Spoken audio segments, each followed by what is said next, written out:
Welcome to the Céincast. My name is Dale Pickles, Managing Director of B Squared and the host of the Céincast, the podcast for special educational needs and disability. If this is your first Céincast, then welcome. Every week on the podcast, we talk about a different topic within the world of SEND to improve our knowledge, to provide support to professionals working in schools, to empower parents and to raise awareness. In this special episode, we're discussing Playtime, a new show on ITV that champions SEND pupils listening to children that might not otherwise be heard. Myself and 5 other performers who are neurodivergent arrived at school this morning with the task of putting on a play. We had absolutely no idea what this play was going to be about because all the ideas came from the writers who are sitting here in the front row. So we're going to come up with a location. We're going to need some fantastic characters. What's their catchphrase? A group of primary school pupils gave us all the ideas for the play. Teethland. Did you say Teethland? I don't like trees. You don't like trees? Bike attack convenient powers like laser eyes. Then the giraffe goes to Aston Villa.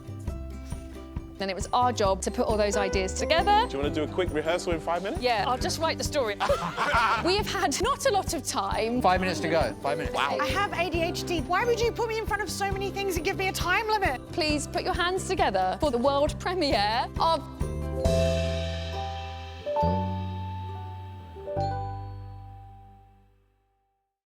And I'm discussing Playtime with the creators of Playtime, Céin McGillicuddy and Andy Kinnear, and they're from an organisation called Nannycaddy. Céin is a BAFTA-winning writer and director, best known for Horrible Histories and The Assembly, and following his late autism diagnosis, he co-created Playtime with his longtime writing partner, Andy.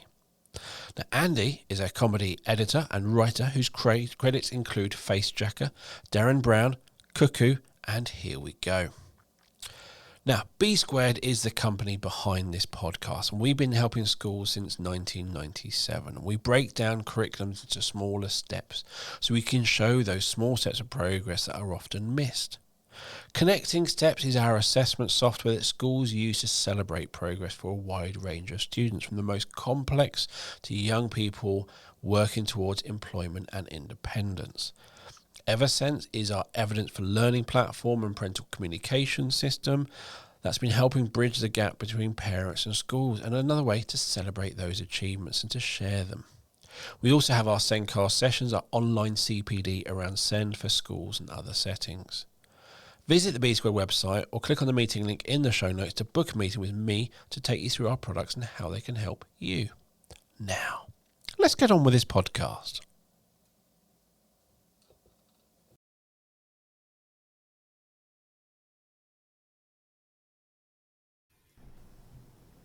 I am joined in this episode by the creators of Playtime, Céin McGillicuddy and Andy Kinnear from Nannycaddy, which is an acronym of their name. It took me a while to work that one out.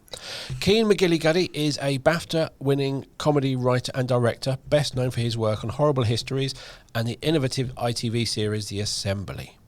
After a late-stage autism diagnosis, Céin was inspired to bring his creative vision and lived experiences together to co-create Playtime.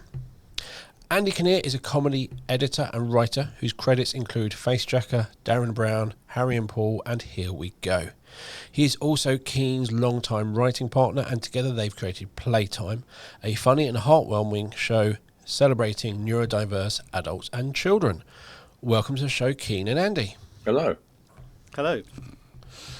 How are you both? Very good, thank you, yeah. Great, thank you. Excellent. So, the premise of the show is 6 neurodivergent comedians visit a primary school. They are challenged in the course of one school day to create and perform an original stage play that's based entirely on the ideas of a neurodiverse group of 6 to 8 year old children. Many of them are from the school's SEND department. That's a great idea. It's going to be chaos. Where did the idea come from? So Andy and I, as you said, we've worked together a long time, and we mostly conceive of scripted concepts, mostly in comedy. But a few years ago, we had an idea for something unscripted that was the early form of this, which was we thought, wouldn't it be funny to get ideas from children and film that, and then bring to life like a really high-end drama with high-end actors, glossy cameras, shot really, beautifully. But obviously, the script and the story would be unusual and not what you'd expect from a typical drama. And so we sort of played with that idea for a while, and it seemed to always just be missing something. It seemed a bit charming, but it wasn't quite the full thing. And then it's a sequence of like. I don't know, perfect sort of timing of things, but as you mentioned, I got a late stage diagnosis for autism, and directing the assembly was almost what was the sort of final piece to the puzzle with that, working with and being surrounded by so many neurodivergent people, and suddenly realizing, these were my kin. In many ways, and little nuances of behavior and things that seemed so familiar that I hadn't seen in others, but they were familiar in myself, and so got that diagnosis, and then ITV launched Fresh Cuts. So ITV Fresh Cuts is something they do every year where they support fledgling and small production companies that are either black-led or disabled or neurodivergent-led, and so we thought, well, maybe we should put something in for that. And we looked again at this old idea, which was called telling tales originally. And we were like, is there something we could do, with that, but involving neurodivergence? And, if we were to celebrate the sort of creativity of neurodivergent children and maybe neurodivergent adults, but how could you do it? And then we were like, well, maybe you could do it as a one-day thing, like a time challenge, where these adults get these ideas and then have to work with them really quickly, put them together. Then what would you do? Oh, I guess you do it as a play rather than a drama. And as soon as that fell into place in our minds, we're like, oh, and if it's a play, then the children can watch the play and they see their own ideas come alive. And it was only when that dropped in that suddenly it was an idea. Like then it was like, oh, now that's a show. Well, I guess it translated from an idea into a show. So we pitched that to ITV, and they went for it, and they commissioned us to make it a little earlier this year. And we shot for one day in July, just before the school holidays. Got in just before everybody went away for the holidays, and edited it over the summer, and it's now going to go out on 10th November. So yeah, very excited for everyone to see it. That's a great story, and I actually would still like to see the telling tales, where I'd love to see a really highly polished drama of a really random story. Yeah. But actually, as you said, the real proper big actors, all of that lot, and just going, this isn't making much sense. But to some people it will. Yeah. And that connection is there. Well, perhaps off the back of Playtime, maybe Netflix will give us the budget to make a high-end television version of it. Yes. Yeah. But I think often those sort of those budgetary constraints and kind of television constraints focus an idea actually. And once we realise that if we made it a one-day challenge, and if the children got to see their ideas, and the children are all sat on the front row in Playtime with their parents and guardians, and they're sort of, they'll be nudging their mum, going, oh, I came up with this bit's my character, and once we'd kind of come up with that concept, that's just the heart of the whole thing. The whole thing is not just listening to their ideas, but them getting the confidence of seeing their ideas realised. Then it suddenly had this soul to it, and a purpose and a mission, and it sort of all kind of formulated then, and it made us realise that playtime is about listening to children that don't usually get heard, and so this episode in particular, we filmed in Tividale in the Black Country, which is very near where I'm from. I grew up in Stourbridge. Our series producer Ben is from Halesowen, in that neck of the woods as well. So we took it to the Midlands, and so they've all got brilliant, lovely little black country accents, which is an absolute joy.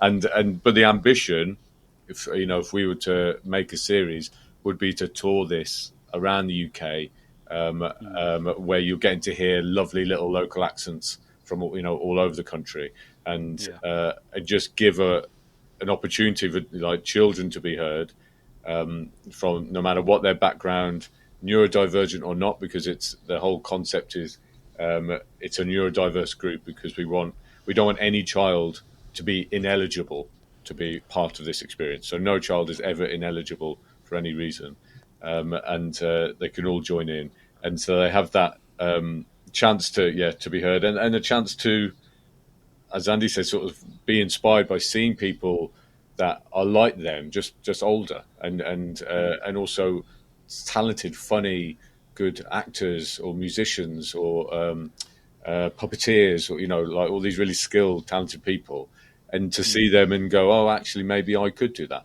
and to give them the confidence to, I guess, chase their dreams, whatever it is they want to do.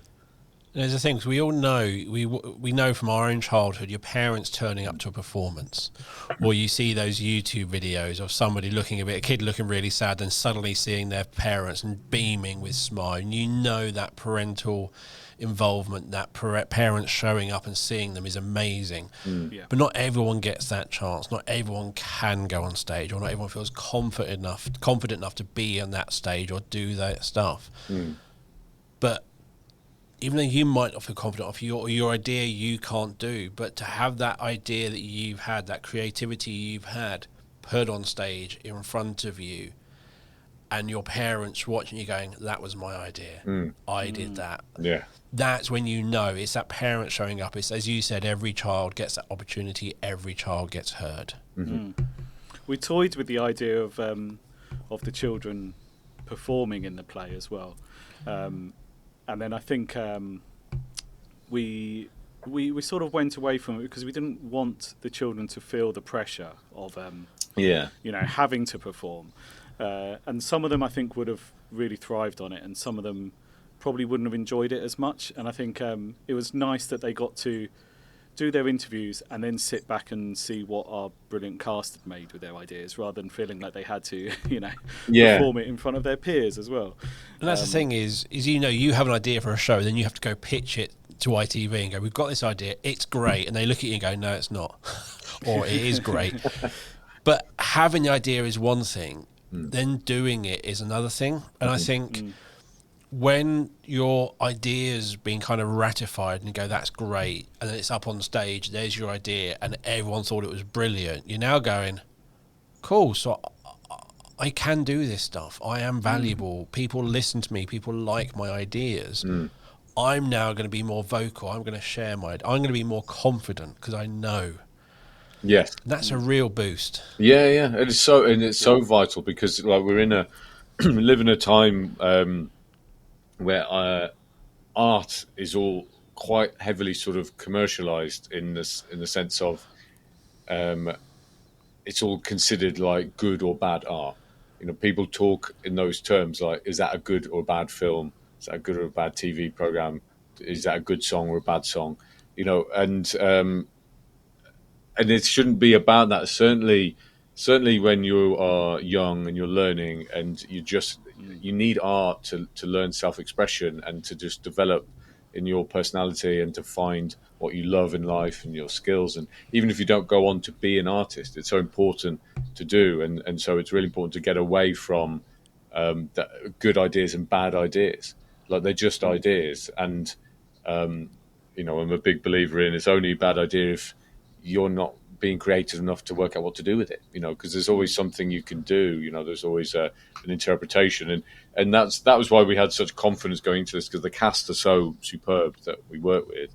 The cast that are in the show are so brilliant, so funny and so creative that it didn't matter what the children were going to come up with. Like, it was we knew that it was, we knew the one thing we knew consistently is that we would have no idea what it was going to be. Like, you couldn't predict like what they would say, and it was just as unpredictable as we anticipated.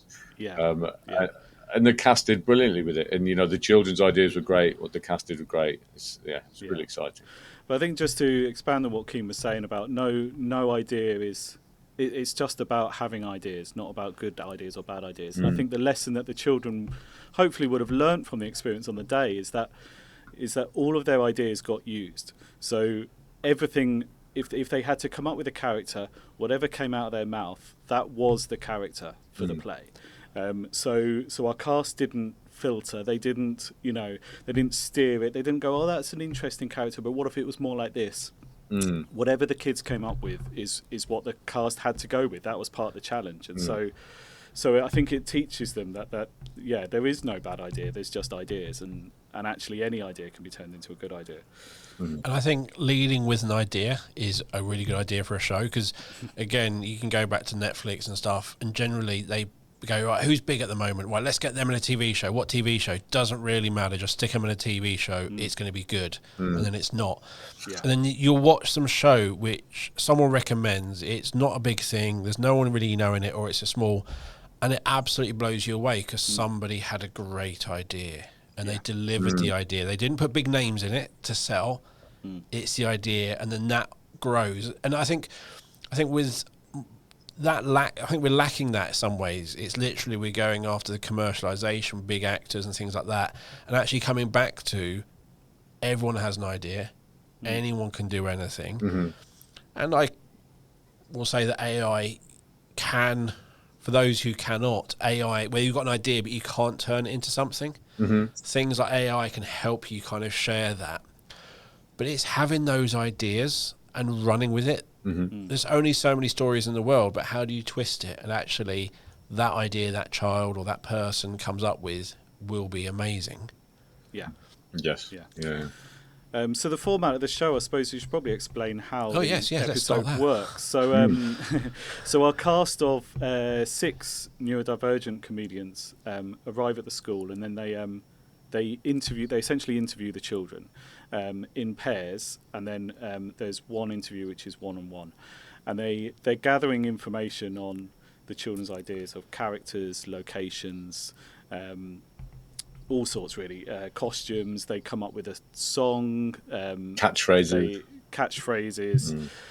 and then so that all happens in the morning. Then the comedians have around about an hour, maybe an hour and a half, to write the whole play, design the costumes, make all the props. They had to make a giraffe, they had to make a zebra. There was don't give away too much. I'll just spoilers. Spoilers ahead. Animals. There are cardboard animals,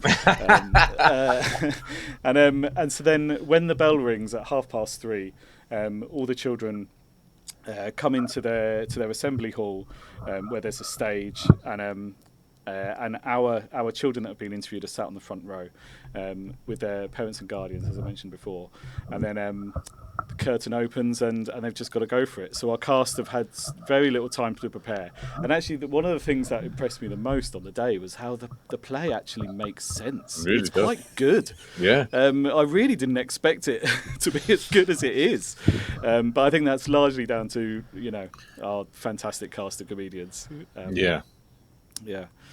But it's a bit like you got the play that goes wrong, where things go wrong on purpose, but it's part of the show, and and then it gets a bit improv-y as people react and they react. But it's that sort of thing. This is this aim, but the show must go on. Yeah, absolutely, yeah. And I'm guessing it's not a 2-minute long play.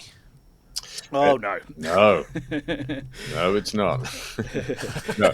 We're making it sound like it's really long now, but it wasn't really long. No, on the day, I think it was about 20 minutes. I think. Yeah. Wow.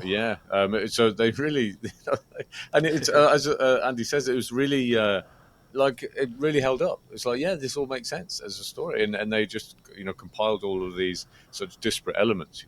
But in the episode, it's like in the second half of the second part of the show. It's the whole I think it's half hour on telly, with an ad break, and it's in the second part, and it's probably about maybe 7-8 minutes. Is it, Andy? I think so. Yeah, around about that. Yeah.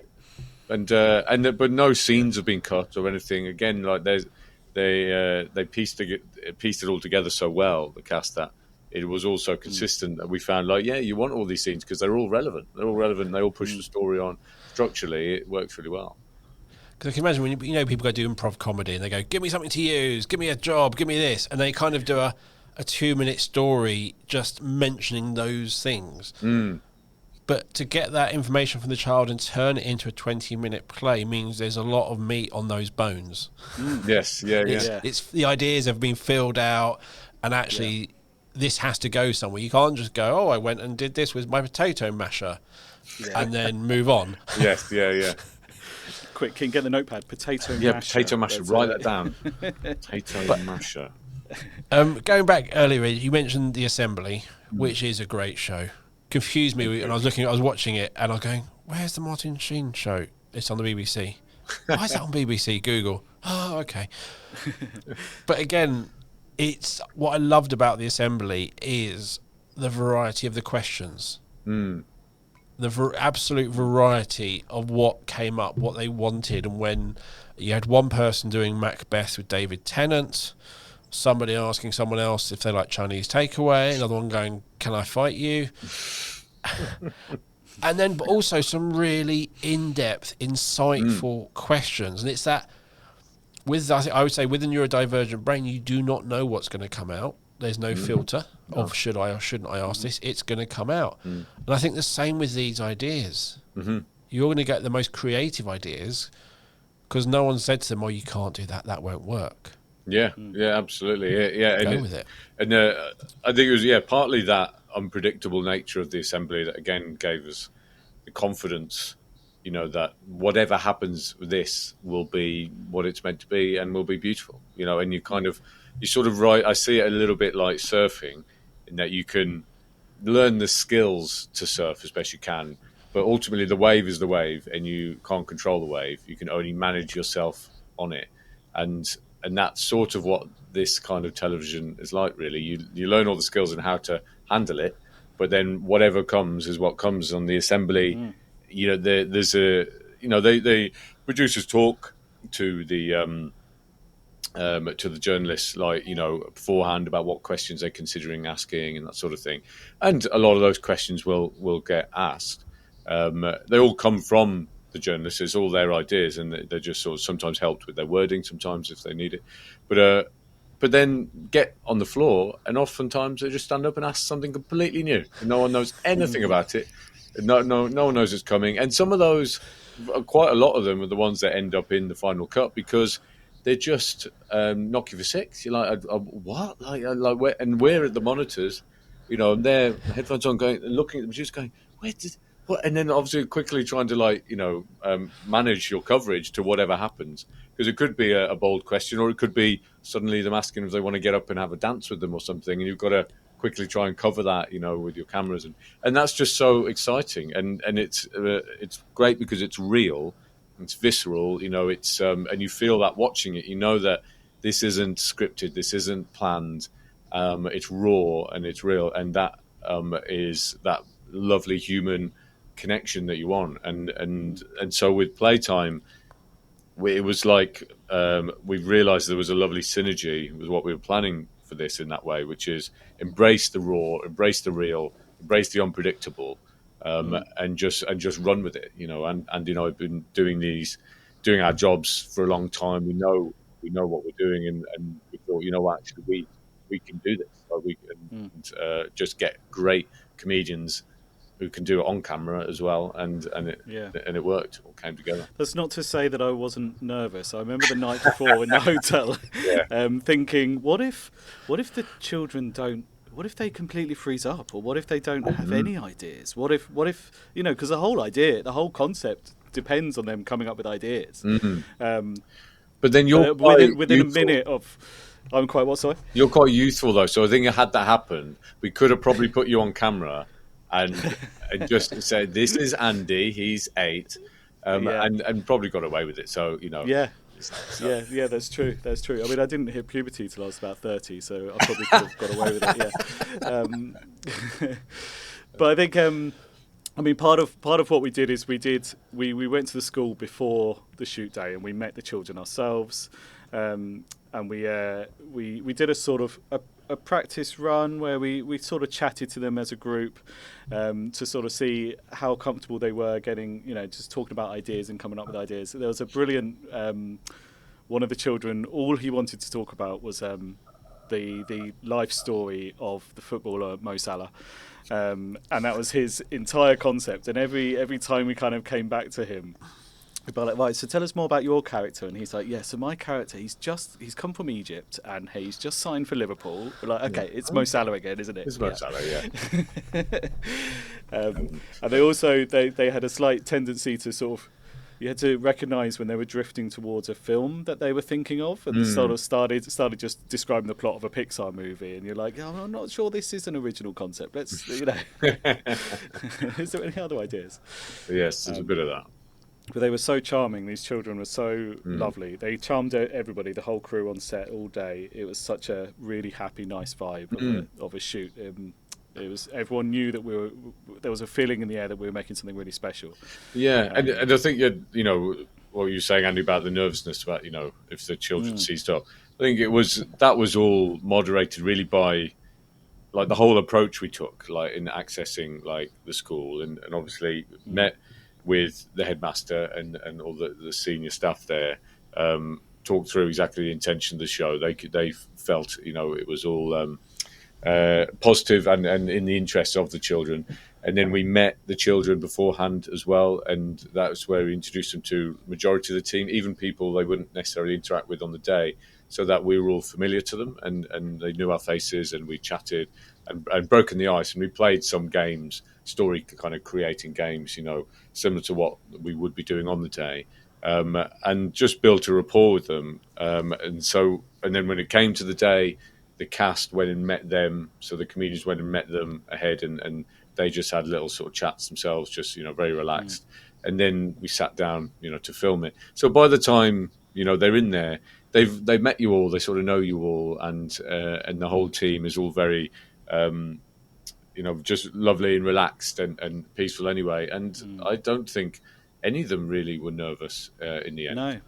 No, they weren't. No. We showed them, one thing we did before they sat down for their interview, we'd take them into the room next door where we had all the monitors set up and all the kind of crew were waiting, and we would show them what we were seeing on the monitors, and we'd put the sound operator would put the headphones on them so they could hear all the microphones, and so they were kind of really aware of the filming process, and obviously, I mean, a TV crew in a school is as exciting as a dog in a playground. It's pretty fun. Best day ever. Yeah, always the best day. So they absolutely loved it. Yeah.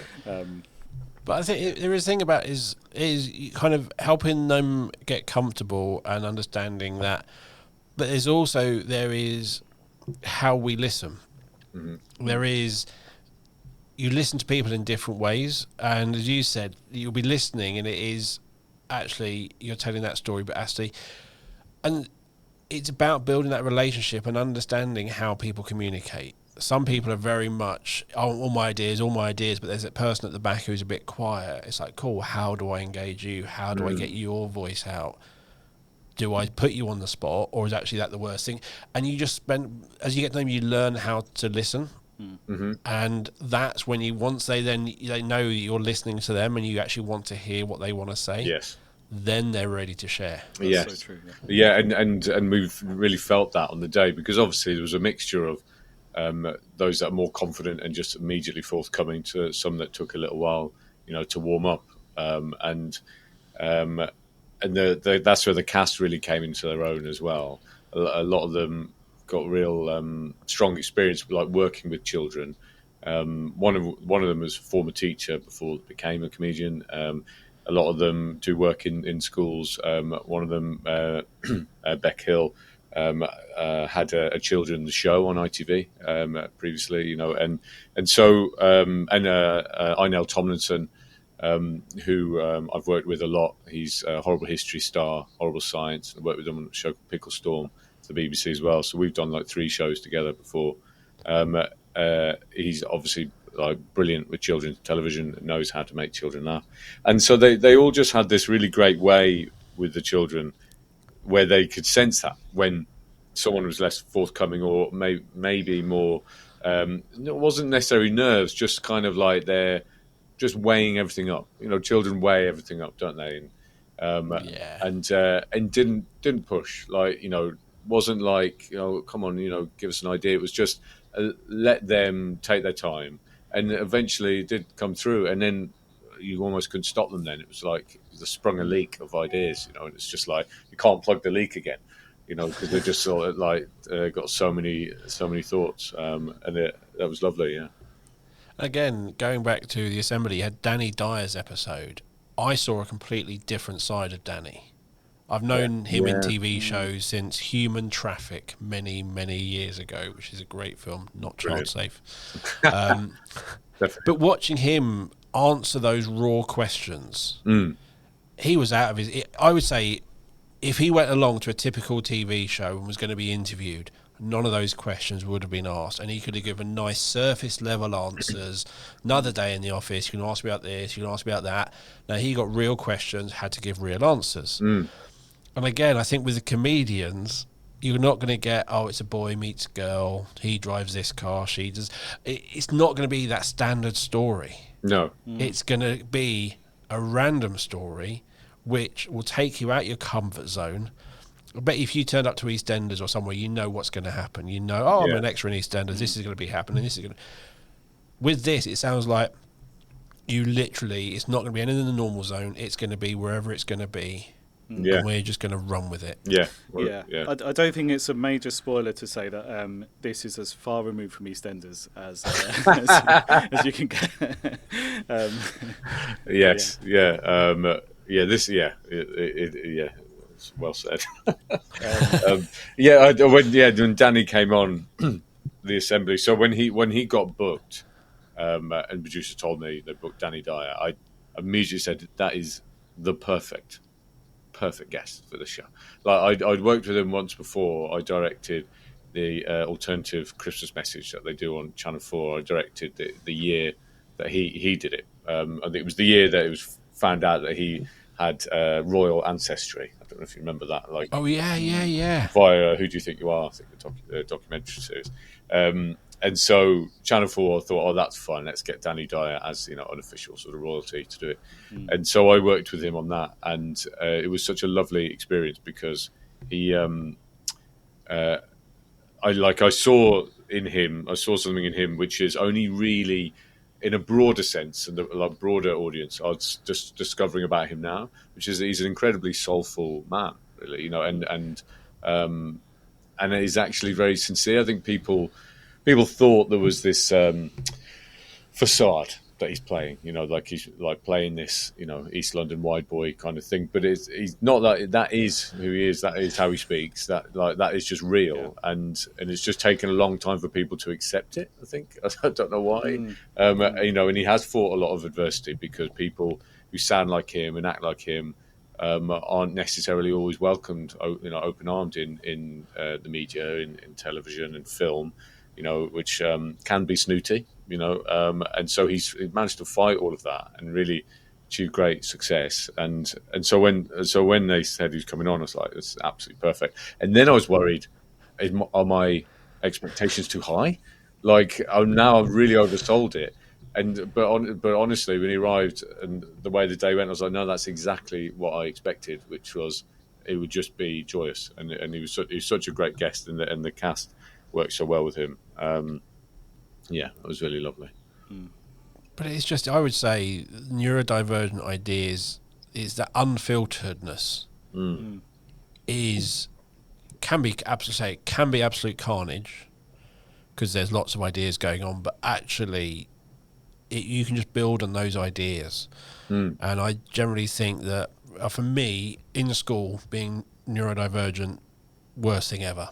The moment I've left school, it's got me where I am. And I think, again, that creativeness, that ideas that aren't in the box, that are outside of the box, somewhere else completely, that's what will make playtime amazing. And you've seen the play, so you know that already. But for us, when we get to watch it, it's that creativity, the ideas. It's the randomness that makes you smile. Everyone knows about there was more than one lobster present at the birth of Jesus. It's in a film, which is Love Actually. Yes, that's right. And it's a really random bit in it, which just makes me smile. And it's the randomness, which works so beautifully, because it is also kind of reflecting on how many children have to be given roles in these plays and what you have to make. It's just reflecting on the society and where we are, but done in a really creative way. Yeah, absolutely. Yeah, absolutely. And it's really nice, I think, for our children to see, because all of our cast are very, very successful and neurodivergent. I think it's quite inspiring to see the sort of where the children are now and then what they could be. I think, and if they have aspirations to perform or create, then they couldn't have a better sort of example of six people who've done it and made it. Yeah, that's again. We think about role models, and as men, we're spoiled. Yeah, we have so many role models absolutely everywhere. There is. We need more female role models. We need a lot more role models for lots of other people, and I think actually that for SEND, for neurodiversity, there are a few out there, but we need more. We need more, and we need them to kind of stand up and be counted. There are those who are successful, and you kind of know, they're dyslexic, but it's never mentioned, it's never talked about. But there are others who are championing it, who are standing up, being counted, and and that's important for the younger generation. Yeah, I completely agree. And we were lucky enough that all of our cast were happy to discuss it and to talk about their neurodivergency on camera, and to be very open about it, because that was sort of in the spirit of the whole show, really. And I think so. We assembled. We sort of saw our cast of comedians. We assembled them a bit like a heist team, I think, was the sort of plan. Like we wanted everyone to have a sort of specialist skill, and so and we really did get some of the very, very best at what they do. But we had Aruhan was she was the sort of musician. She's such a talented musician, and she came up with 2 songs for the play. Beck Hill, as Céin mentioned, she was sort of our in charge of crafts and props, because she does a brilliant stand-up with a sort of craft-based stand-up, and she's done this ITV show, as Céin said, and so she was sort of in charge of crafts. Then we had Chris was in charge of he's a puppeteer, and he's a brilliant puppeteer who's done the Muppets and all sorts, and Star Wars and things like that. So he was fantastic, and he brought the sort of puppet thing. Carrie Lloyd is one of the best improvisers in the country, and she's sort of making up entire plays on a nightly basis, And then Einel's just a brilliant performer. Céin's worked with him on Horrible Histories, and Stuart Laws brought a sort of a grown-up sense of humour to the whole thing. I think he was the one who was making jokes for the adults, with just really judging that line of nothing that's excluding children, but it's just something that we're sort of a bit of fourth wall and a bit of an awareness of the whole thing. And so the 6 of them really complemented each other perfectly, I think, and each of them bringing a special skill. I cannot wait to watch it. You've sent me the trailer. I've seen some clips, but it is something I am really looking forward to watching when it comes out. Thank you. Dale, I wanted to double check with you. So trying to recall it. What day you were specifically saying about releasing it? So this is coming out at the same day. We're going out on the same day. day. We want to make some noise about this show, don't we? That's right. That's what. Sorry, I just wanted to check that, because I thought we should probably talk in present tense. Yes, it came out today. Magica TV. I'm still new to this. You 2 are experts. Yeah. So we should probably. It's coming out today at 11:15 tonight. Yep. On ITV so it's on. ITV1 tonight at 11:15, but it is available now because it will be on ITVX. Already, it was on from 7 a.m. this morning, and it will be going up on YouTube as well around about midday. So you can watch it any time from now if you're listening to this. I mean, maybe finish the podcast first. Yes. But, and then watch it, yeah. Well, no, hang on. Let me work this out. Have I finished the pod? Yes, no, hang on. Have I finished the podcast already? Yes, yes. So, I'm so confused. And again, the reason we're recording is it's that representation. It's that role models we want. You recorded a pilot, and the way it works is one episode goes out, and if it's successful, hopefully we get a lot more. Yeah. And we want a lot more. Yes, absolutely. Yes, yeah, that's it's a big ambition for us, is to make a series of Playtime and to take it on a tour of the UK. So this episode, as I mentioned, is in the Black Country, but we want to be able to go around all the home nations and big cities, small towns, get all the accents, lovely local accents of the children all around the country, and just give a chance, to these children from all different parts, really. And to showcase all those children, all their ideas, and also the schools, and what an amazing job some of these SEND departments are doing across the country, and sort of fantastic teachers that are really doing kind of incredible work up and down the country, and without very much recognition, I think. No. I'd say actually, if anyone is listening who works in school, is part of the SEND department, or head teacher, or whoever it might be, if they're interested in Playtime visiting their school for a series, to feel free to get in touch, to drop us an email at Nanny Caddy and just let us know, because it's always good to know for when we hope we get a series, who is already interested and would love their children to have this experience. And the emails are in the show notes, so jump into those show notes and send those emails off. But it is, for me, it's kind of, this is our responsibility as me as a host, as people listening. We need to make noise about this. So if you are working in a school, put it in your newsletter, share the TV show as much as possible. The more people who listen, the more views it gets, the more noise it gets on social media, the more it's talked about, the more likely we are to get that series. Yeah, thank you. That's exactly that. That is. And I think I think it's not just something to watch for parents of neurodivergent children. I think there's a real broad appeal for everyone to enjoy this show. But one thing I think it really is powerful about it is I watched a very early cut of it, because obviously I was editing it in my edit suite at home, and I watched an early cut of it with my wife and my 8-year-old son, who is in the process of getting a ADHD diagnosis. Obviously, it takes a couple of years, but we're nearly there. And we watched it together, and obviously we've had conversations with him about this. But there's a particular moment in the show where one of the children talks about talking weird, and he talks about how he talks differently to other people, and he talks weird is how he puts it himself. And after we finished watching it with my son Max, he said, "Oh, I talk weird like that boy, and I feel different." And it opened up a conversation about his neurodivergency that we'd had before and touched on, but it opened it up in a way that it was easy to access it, because we had a something to talk about. We had a reference point. You know how like some of the deepest conversations are when you're sat in a car because you're both staring at the road. Like you need something to be looking at and distracting you, I think. And it's the same with children.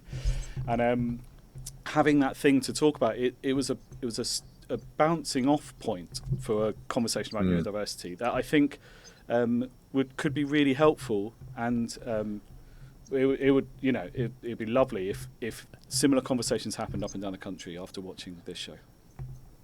No, it's one of those things. It is, as you said, it's that when something's out there, that in reality, that kid who has said that is basically has championing speaking differently. It gave your son the confidence to ask that question and go, "That's me," because he's seen someone else. Exactly. Whereas until that moment, he was alone. Yeah, that's important of visibility, representation like that. It's so important. Yeah, and like you say, this is that's why it's important this show gets out there, people see it, and ideally we get to make more. And so, yeah, the more people get behind it, share it, tell their friends. And in particular, obviously on YouTube, you can comment. Yep. And so if you like it, please do leave a nice, friendly, happy comment on YouTube, because you'd think that maybe doesn't count for a lot, or, you know, people won't see it. But trust me, like, we'll see it. ITV sees it, all the powers that be. And you could, you know, if you like the show, you could actually be in some way partly responsible for there being more by literally just dropping a little nice comment. So, you know, all of that does make. This is a bit where that idea, it has to have that commercial value to ITV. Ultimately, that's where we're at. It has to be. If we're not going to get the viewers, we're not going to do another one. It's done on demand. Yeah. And we've basically got to make sure that actually we want representation. We want this to be seen. We want this championed. Yeah, and we know the audience is out there. Like the tragedy would be is if people just don't know it's on, and they don't, you know, because I think it would be really popular if enough people know about it.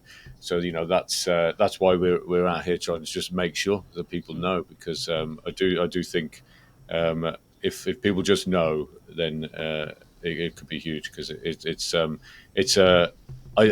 call it like detox telly. This is where it doesn't matter what an awful day you've had, like how low you're feeling. It's the sort of program you can put this on. It lasts half an hour, and you just detox it all, because it's so wholesome. It's so feel good. It's funny. It's life affirming, and it's uplifting, and you just come out the other side going, "Oh, I feel great." And then if we can make more of them, then that could be it's a regular detox that people can go to go, you know, should we watch a Playtime, because I need it. That would be lovely. That would be really nice. Yeah. So, segue. You're both working on some other projects, aren't you? Yes. Who's going to go first? I'll go. So I'm just finishing this week. I'm finishing the edit of Smoggy Queen Series 2, which is I mean, speaking of, you know, underrepresented and diverse groups of comedians, it's definitely in that ballpark. So it's a BBC Three sitcom, and it's the second series. I did the first series as well, so I'm just finishing that at the moment in the edit, which is why this is very edit sweetie. And you're also doing a Mission to Space with Francis Bourgeois? Yes, I finished that early on in the year. Francis is training to become an astronaut. I can't. I'm limited as to how much I can reveal as to how far he gets, but it's certainly an exciting journey. And he's absolutely brilliant. I think he's a huge talent. He's really ready to sort of blow up, I think, in this country. I think he is starting to. He's contagious. He is, absolutely. Yeah. And he's so genuine. It is him. And I know, you know, again, it's one of those, like Danny Dyer, you were saying earlier, Céin. People question. Sometimes people are so unique that people can't help but question the authenticity of them as a person. But actually, they're just different, and that's great. And it should be celebrated and represented. And he is very different, but he's also such a lovely person and genuine and very, very funny. So I'm really excited for that to come out. I don't think it comes out until next year now. I think it's early next year. Channel 4, that will be. But he is one of those people where you talk about detox, Céin, and he is. You can just spend half an hour watching his videos on YouTube or wherever, where he is, to me, excited by the smallest thing. But it is pure joy. Yeah, pure joy. Not acted. No. And you can tell he loves it. He lives it. He breathes it. He absolutely loves it. He loves engineering, so he has an engineering degree. That's his background, and that's why he's kind of qualified to try and become an astronaut. And that's the sort of angle that he's approaching it at. It's from an engineering background. But he's. I think it's so nice to see someone on television who's so passionate about the tiniest things. And he's not James May type thing. Who's a bit boring. He is so enthusiastic. He is so excited about what he's into, and you might be not interested in what he's into, but halfway through that you will now be interested. 100%. Yeah, that's very true. It's very true, yeah. It does. It rubs off on you. And people love something, you often don't need to even share the passion for that thing. It's just their love of it is contagious. Completely. Yeah, really infectious. Yeah. That's it. Yeah. And Céin. Yes. I'm currently working on series 2 of the Assembly. So it's coming back. It's not 4 episodes this time. It's not 5 episodes, and it's not 7 episodes. It's 6. It's in between those numbers. So it's 6 episodes. I know I'm really excited. We will be filming the first one very, very soon. And I'm sure it'll be out sometime next year. And obviously, who's on it is very much under wraps for now. But I can promise that there's going to be some absolute belters again. It was such a mix in that first series. It was great. But yeah, no, there's a lot of good TV coming. Lots of stuff coming, which is all very interesting. And again, I do see, even on my shorts on my phone, I don't know if it is because of the world I'm in, but I am seeing much more diversity. Much more inclusiveness out there, which is really great. And again, it's about seeing those things. And if you are a parent of a neurodivergent child or a child with SEND, actually go and find opportunities where they can see someone like them doing well, being there, standing up, being counted, doing what they love. You'll underestimate the impact of that. Yeah, I agree. Anything else to add before we wrap up? I don't know. I don't think so. Just to say thank you very much, Dale. You've been a courteous host. I'm sad that although I can watch it today, obviously today, that actually in reality not today, but I have to wait until today to watch it. I think that's right. Yes. I bet you can't wait for today to watch it. Yes, I've already watched it earlier. It was amazing.